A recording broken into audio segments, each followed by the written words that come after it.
dealing with mental health crisis and finances. Something for us to look at today, Anne, and something that Martin Lewis has brought up in the news this week.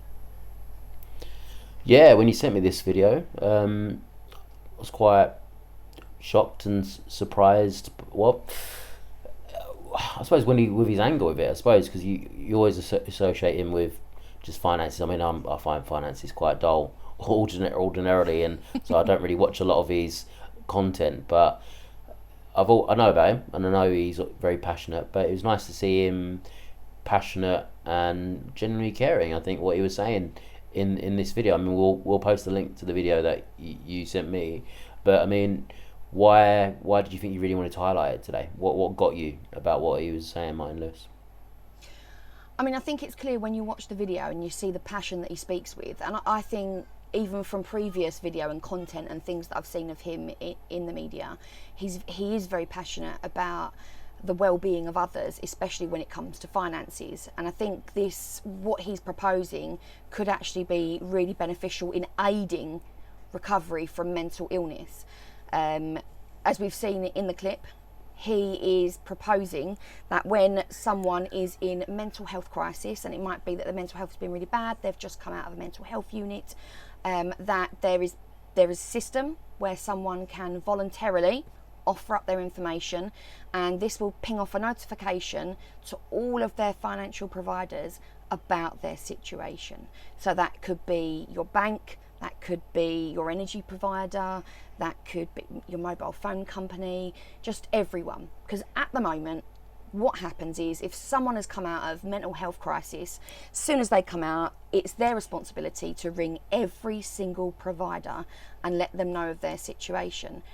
Now, I don't know, but if you can imagine that, if you're seriously unwell, this is one of the first things you've got to deal with. I can't see how that would be conducive to recovery.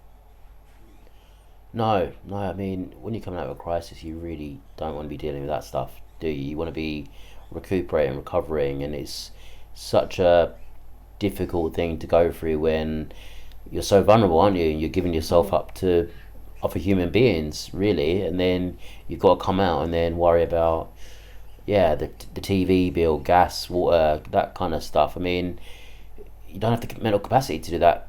I mean, sometimes I don't have the mental capacity to do that when I'm when I'm feeling Exactly. tired or whatever. So it's a lot to expect someone to do that, and then that just adds more misery on them anyway, isn't it? Because they probably get behind on it, could cause them more stress, and it might lead to another episode reoccurring anyway. So what he's saying is absolutely bang on, I think.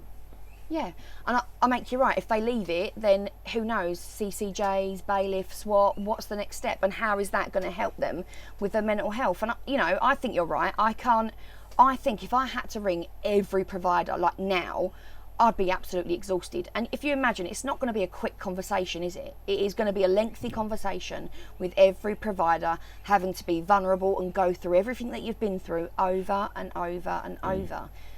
Yeah, that's not right for someone, like you say, that is in such a vulnerable position to have to go through.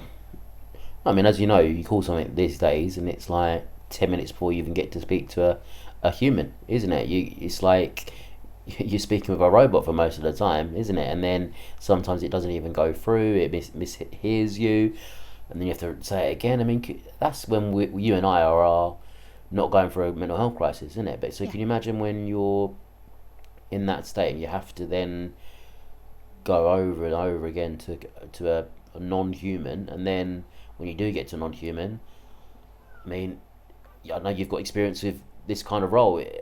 Sometimes you're not at your best, are you? You got those people on the other end of the line have got their own things going on, and Of course. and that causes friction. So yeah, I think it's really, a system like this is really much needed, for sure. Yeah, and I think you're right there.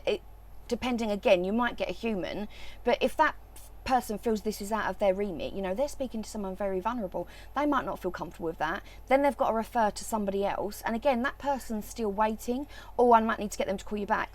Actually, I need you to do this. And it's a lot of work, isn't it? Especially when you've been so unwell. And at that point, they may even be signed off from their doctor, but this could feel like they're full-blown working, having to make all of these phone calls and manage all of their finances. That is too much. Yeah, and it's probably something I didn't really think about actually, because you and I, we deal with people at their lowest ebb, don't we? Sometimes they are in crisis or coming out of a crisis, and if you're speaking to someone, I don't know, at Sky or Virgin or Essex Water, and it's a lot to expect them to deal with this kind of stuff as well, isn't it? If someone is pouring their heart out and they're come out of a crisis and then they're really desperate about their financial situation, it's just putting everyone in a really tricky position. So if we can create a system where there's a dedicated space where someone could go and have this help, then that'd be really great, I think.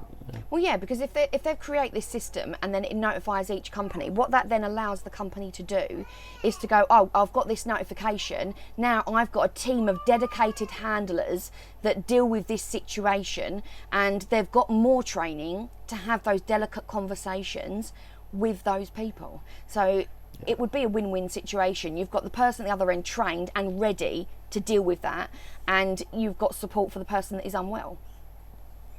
Yeah, exactly. I mean, one of our previous videos was on nationalising the crisis line, wasn't it? NHS 111 option 2. I mean, maybe something like this, a national kind of hub where you've got dedicated professionals can liaise with you and can just act on your behalf. I mean, I suppose we don't have these statistics right now, but you'd think that would cost and save the NHS and country money in the long run, because it would lead to better mental health for those people that are going through it. I suppose it would create jobs as well. And I know, yeah, that's a tricky one because the NHS is under strain with that. But I guess, you know, like you say, it's if it creates jobs, but it is also going to lower costs in mental health services, because if we're not making the recovery process correct, then that person's aiming for relapse, right? And if they've been in a mental health unit, they're relapsing into another mental health unit again, which the costs are going to be massive.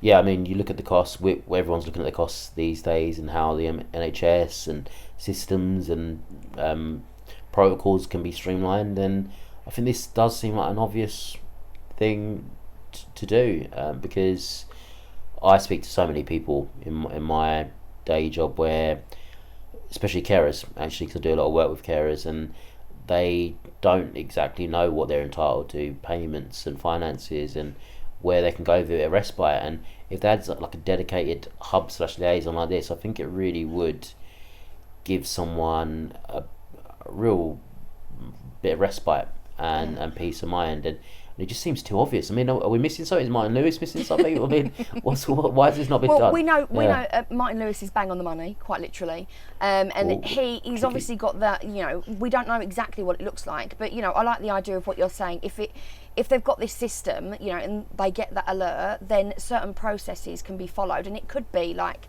they're referring to charities like Step Change to help, and they can get in contact, maybe not right away, but they can get in contact later on down the line when the person's feeling a bit more stable, to help them get a plan in place. So we're kind of sorting this out in a way that is going to take a lot of that pressure off that person, because sometimes we know the support is out there, but when you're that unwell, it's where do you start? We know to have a Google, but then loads of charities might come up and they're not sure which ones are the best, or is that one suited for their needs. Whereas if we've got this notification system, that will take that away from them, and it'll go, no, this is the best charity for you, deal with this one. Yeah, I mean, Google's great. Google, you can get a lot of information from Google, but at the end of the day, it's got a limit, hasn't it? And when it comes to someone's mental health, physical health, then you really do need a human being at the end of the day to step in at that point, don't you? And this just seems so obvious to me, and hopefully with someone with a lot of appeal and a lot of gravitas like Martin Lewis, who I think he kind of transcends a lot of debates these days and political kind of allegiances. I think everyone kind of respects what he says. So if someone like him is saying this, then I think it's a good sign. So I guess it's something maybe we can watch over and track and maybe revisit later on in the channel. And I think we'd be really keen to hear what others think about this one. Would you personally benefit from it? A loved one, do you think they'd benefit from it? Are we being too simplistic? Do you think there's anything that could be an alternative, or is this something we just can't do as a country right now? We'd be interested to hear your thoughts, wouldn't we, Joe? We would, yeah. It would be good to hear some stories from some people about, what was missing when they were in recovery. What would they have benefited from? Definitely, definitely. But please drop your comments below and like, share, and subscribe, and all that jazz as always. And we'll see you next time. Thank you. See you later.